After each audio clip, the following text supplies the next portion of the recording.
Hello, everybody, and welcome to this episode of Presentation Hell. We are podcasting here from Embark Studios in Tampa, Florida. Today, we have Logan Higuera from Open Ocean. Thank you for coming on today. Thanks for inviting me. Okay. Awesome. As opposed to me doing an intro, why don't you take a moment and tell the listeners what is Open Ocean and why is it valuable and what's the deal? Sure. Yeah. So I always say, like, startups don't die, they commit suicide. So it's a kind of crazy thing to say, but if you look at it, really the reason why most founders fail is because they neglect to take the time to fully understand their customers, market, competition, business model. These and so many other things are just constantly changing around us, which is why we as business owners need to always be learning so that our businesses can adapt and evolve. And so the problem is that there's so many things we have to do in the early stages of starting a business. We have to learn to be good marketers, good salespeople, good accountants, and then obviously build that great product or service. And we're kind of fortunate enough right now to live in the information age, but it presents kind of a whole new type of problem where too much information can be confusing and overwhelming. And so I always say, like, being a founder can feel like a pinball in a pinball machine almost. So you're kind of bouncing around. And the real challenge ends up being like figuring out what you need to focus on and when. So that's what Open Ocean does. We are a platform that allows the organizations that support startups to centralize all the key knowledge, resources, and people that help those founders so they get the right types of support at the right times. And then we basically... What would be an example of this? Like a company that someone might know, or something with a real life type of example that could expose what you're talking about. Yeah, so we primarily work in what we call ESOs, entrepreneur support organizations, and even more specifically, we're focused on the university entrepreneurship centers. So essentially, our customers, their customers are the entrepreneurs, and I found from being an entrepreneur related to one of these organizations in the past, there's a lot of great things they do. They have lots of good workshops. They have different programming content that kind of guides and educates the entrepreneurs. They usually have all kinds of different resources. Here's a basic question. How do you make money? Yeah. How do you make your money? What's the basic sale? I want to buy what you've got. What am I buying? Sure. Yeah. So I'm not sure you would, but let's say we're in Embark right now. So Embark is an organization that helps. There's 125 entrepreneurs in here. So Embark would be our customer. They would pay us a monthly or annual subscription fee in order to really simplify how all of the entrepreneurs navigate all of the different ways that they can support them. But what are you giving them? Yeah. So what we're giving is the kind of shell of everything and some added resources. Is this a site? Is this a website? Is this what is it, an accounting package? Is it a marketing package? Is it a workflow? I'm trying to grasp it. I want the people listening to be able to understand what's going on. Of course, yeah. So we're a SaaS platform. So we are basically, Open Ocean is the platform that Embark would use. So when you log into Open Ocean, you would log into Embark's instance of Open Ocean, and you as a founder, you would just see it would be Embark's like main place. And what would I get out of it? What would I get out of it? Yeah, so you would see all of the upcoming events and sessions and different activities that would be going around, a news feed of all the people can interact with each other, all the different people. Who are these people? So the founders, the 125 So this is companies. just mixing other founders with each other. It's not a client-driven product. It's not a perfection of process or that. It's advisory. That's one of the main components. Is yes, the advisory, the peer-to-peer interaction. The other main component is that programming process aspect of it. So a lot of the organizations, when I mentioned we focus on university entrepreneurship centers, a lot of times they run cohorts that are very specific. Do you have any of these universities paying you? Correct. Yeah. Yes, you do? Yeah. Oh, that's excellent. And I'm still trying to figure out what the hell they're paying you for, to be honest with you. Of course. So you gotta give me a little more. So the University of Tampa. Yeah, let's use them for an example. They say, I want Open Ocean to support our entrepreneur program. Yeah. So what like it's a portal for the student to come in and start their entrepreneurial journey? Yes, in a sense. So it's kind of the glue that's holding everything together. So if you look at the University of Tampa, for example, we have two different programs. There's the Spartan Incubator program, which is a community and alumni program, and then the Spartan Accelerator, which is just for students. So in And both, these are platforms on OpenOcean? yes, these are programs that Okay. are being run Okay. on OpenOcean. And so, for example, in either of those programs, each week we have to meet up as a group. And so all of these sessions that we have, usually somebody is either a guest speaker coming in or the EIR or person running the program is giving a presentation which has like different, like a deck, like a deck of what they would be presenting. Sometimes there's templates or readings or other information.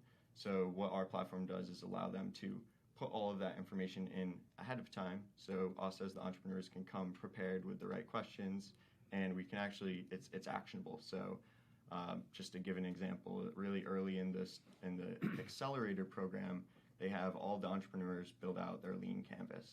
So on our platform, they give them some templates and guides on how to create their lean canvas, and then they upload their lean canvas or build it out on our platform so that they come to that session prepared, and then also the mentors and coaches that are going to be working with them have one place where they can see that, give them feedback, work with them on that canvas, and really collaborate. So it's a platform for getting advisory services to startups. Correct. Yeah. Is what it literally is. You're not literally, you're just giving advice and support through a platform to help entrepreneurs. Yes, in addition to like connecting them to specific resources and things that they may need. So like AWS credits or databases or whatever that may be that they need at that moment, then we suggest different stuff. What's the number one reason for failure of businesses that go through your system or don't or whatever? I would say in general, the number one reason for failure is definitely just a lack of understanding of the customer. So we see all the time, all these companies, they have a great idea, they love it, they build it, they spend a lot of time working on it, but they really don't take the time to fully ask the proposed customer what their problems are and what issues they're facing. And so they don't know how to sell it. A lot of people know how to sell things really good, almost too good sometimes, I would say. People tend to like sell these ideas and visions, but I feel like what happens is a lot of startups fail after that 3-year mark, or I think is the main statistic. So what happens at that time is they start to there's a disconnect between what they want their business to do and what their belief in the business and the vision is, and what the customers actually want. And so that's a huge disconnect. I mean, how can you be an entrepreneur if you're not in tune with what someone really wants? It happens very often. But then they're not really an entrepreneur. I mean, I'm not being the philosopher here. I'm saying if you can't connect the unconnected, bring a unique service to people who really need it but don't know they need it yet, that's the opposite of what you're saying is the problem. Meaning you're saying they didn't connect with their audience good enough and their thing. I'm saying that is the necessary component to be an entrepreneur, is that connection. So I'm just flipping I'm giving credibility to what you said. I'm just stating it a little differently. I believe entrepreneurship is a creative aspect of connecting things that people didn't know were connected, and then bringing them together and packaging where someone's willing to reach into their pocket and whip out a little bit of money and throw it on the table for what you're doing. Yeah. And if they're not willing to do that, it's just a hobby. Yeah. I'm a photographer. I can take hundreds of pictures. If no one's giving me money, it's a hobby. Yeah. If I take hundreds of pictures and I'm getting paid $1 million a piece, that's a business. Exactly. I get that. So on the question about the number one reason for failure, yes, it's connection that way, but you run out of money. Well, would you run out of money if you really connected with your customers enough that they'd pay for it? Well, you have to sell. I'll tell you what, if you had $10 billion and you pursued a business and you spent $9 billion and stopped, you're still a success. You didn't run out of money. If you have $100 and you spent $130 and you got to pay that bill, you're a freaking failure and your business fails. It's really that simple. It's why a lot of very wealthy people who start out early can take a lot of shots and make it, where us other people who need to get it on the street, you can't let one deal go by where you lose because you don't have the margin of error to do that. Yeah. To sell 100 today means I can sell 110 tomorrow. I can't mess up and buy something for 150 when my sale is only 110. And I find this my own thing is people get their eyes, oh, I can do all this stuff, but they haven't looked at someone and delivered a product for them and had that person come back and pay you money next month because they wanted to give you more money because they felt they got the service out of it. Yeah. Now you're getting that out of there. I know in entrepreneurship, there's like right now, entrepreneurship is really freaking cool. Everyone wants to be an entrepreneur. Yeah. They think, fuck, I went on YouTube and I got $50 a month for my videos. They think they're an entrepreneur. No, you're not. You're an individual consultant doing something. If you want to be an entrepreneur, create a whole company where when you disappear, all those people are still working. All those people still have a job. That process is still working and the clients are getting their service, whether or not you're there or not. If you're a good entrepreneur, you work your way out of a job. If I've done my job right, no one needs me, and they'll run like crazy with it. Yeah. I mean, what's a real entrepreneur? Look at Jobs. He was able to die and his company still explodes 10 times over. That's what entrepreneurship is. You know, because if you're pushing it yourself and it's just you, it's an I company, and, you know, I love what you do. You come and cook and you've got 10 customers and you cook for all of them and stuff. That's your jobber. There's nothing wrong with it. It's not a bad business. But how many real entrepreneurial enterprises get created? How many Airbnbs get created? How many Twitters get created? How many Chat GPTs get created? You know, they're few and far between. If we look at the greatest, and I know this is your podcast, here's me lecturing you, but like the greatest entrepreneurs of all time, can you name some of them? I can. They're named Ford, they're named Disney, they're named, you know, Turner, they're named Dell, they're named Jobs, they're named Musk, they're named Gates. We know all these names, right? Yeah. And what's the key thing with them? They all made a process by which that whole industry lives by. They laid it out so other people make a lot of money. That's what true entrepreneurship. And it's much harder than not. It's like, you know, just because you can buy paint and have a white canvas doesn't mean you're Mozart. Mozart played music. I know that. I was just saying that shit, by the way. But it doesn't mean you're Picasso. It doesn't mean you're Van Gogh. Mm-hmm. There's only, you know, of the time, there's only one or two people that get that level. I find entrepreneurship is that same type of thing. I'll give one more example and I'll throw it back to you. Is entrepreneurship is creating Domino's pizza. Being in business is having 20 franchises. Yes, you're an entrepreneur if you have 20 franchises and you manage that type of thing. But technically, you're doing someone else's process.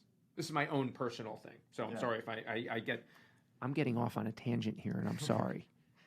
No, but, I agree with you on many levels for what you're saying, and I guess it really comes down to how you define entrepreneurship. And I tend to have a similar belief as you, where it's really about that ability to scale and build the systems and processes to be able to step away. But I wouldn't want to take credit away from a lot of like the small business owners. I wouldn't say they're not entrepreneurs. I think they're a different type of entrepreneur. I agree with you, by the way. I'm not discounting it. There's different levels. Tell me more about that type of entrepreneur. Yeah. And I mean, so at the end of the day, I believe that those entrepreneurs are equally as important as the super scalable entrepreneurs. But like you were mentioning, I'm focused on the ones that are. You're helping the masses. You're helping people run their business. Well, yes, but I guess not really. We're more focused on those like scalable entrepreneurs that you're thinking of, the ones that are building those next generation businesses. And that's who we really want to serve. That's our mission is to make it easier for those people to align all of the different resources that are available to help them, because without all of that support, those businesses just don't get created. They never get to that next level. And a lot of times they'll fall into that, maybe you call it failure, but a lot of people will just call it like solopreneur or whatever. What'd you call it? A solopreneur. Solopreneur, okay. Yeah, so it's like... And I'm not challenging, yes, I am challenging that. Is an accountant who has 5 clients an entrepreneur? If it's his own firm, I would consider that. But he's one person with a couple of clients. Is someone with an OnlyFans account an entrepreneur? Again, like it's up to, I leave it. Well, you define entrepreneurship in open. So I want to be clear, and I'm just, is a YouTube video influencer an entrepreneur? Again, I think it has to do with how they envision if it's their business. You mean they have to identify as an entrepreneur? Don't tell me this. You're not going to win that one with me. No. I'm not saying they identify. I'm saying how they plan to proceed. So like if you look at, I'm not like the is there any person objective that knows all the like main TikTokers or YouTubers, but like the Paul brothers, those guys are entrepreneurs. Okay, I'll buy that. And they started as just YouTubers. I agree. Right? I don't disagree with that. So a lot of these people, they're just YouTubers right now. But is their vision to build an empire out of that? Is it to build branding deals off of that? Is it to not just create content, but to build a business around that? And well, so I hear you. I hear ask. you on the vision and stuff. My vision is to be president. Am I president? Not that I know of. No. Okay, so if your vision is to be something, you can work towards it. You can implement the programs. I could do things that might get me there. Yeah. So I think this, in today's society, the word entrepreneur is thrown around in such a way that everyone thinks they're a boss and all this other shit when you have a couple of clients and they're paying you. Yeah. You know what I mean? This episode of Presentation Hell was brought to you by Shuffler and Presentation Hell, the book. Shuffler is presentation management. We manage slides for a global organization and keep everyone on point, on message, all singing off the same sheet of music that speaks to the same horizon. Presentation Hell will give you the strategies that make that work. So before we went, we were kind of defining what is an entrepreneur.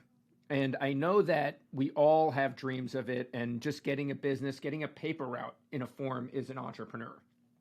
But when you support entrepreneurs at the collegiate level, the goal is more than just having a dozen clients and being, a consultant type of thing. The goal is to create strategies and processes that live beyond and grow in and of itself. I view an entrepreneur similar to an arsonist. An arsonist sums up the place and says, where can I put my match that if I light it, it will grow so far out of control that no one can stop it and it'll consume everything? An entrepreneur wants to make one little process that once it starts growing, the whole world has to have it. Someone has to put out one tweet before 50 million tweets are coming out every day. Someone has to book one car with an Uber before 100 million people are doing it every day. That's what I put it on that way. So with that, what I'd like to know is tell me some of the success stories that have come from your platform. Yeah. So I'll just keep going on like the University of Tampa thing, just because we're here. It's local. I think, are you from Tampa? I'm not. I'm originally from Massachusetts, but sorry to hear that. No, I'm teasing you.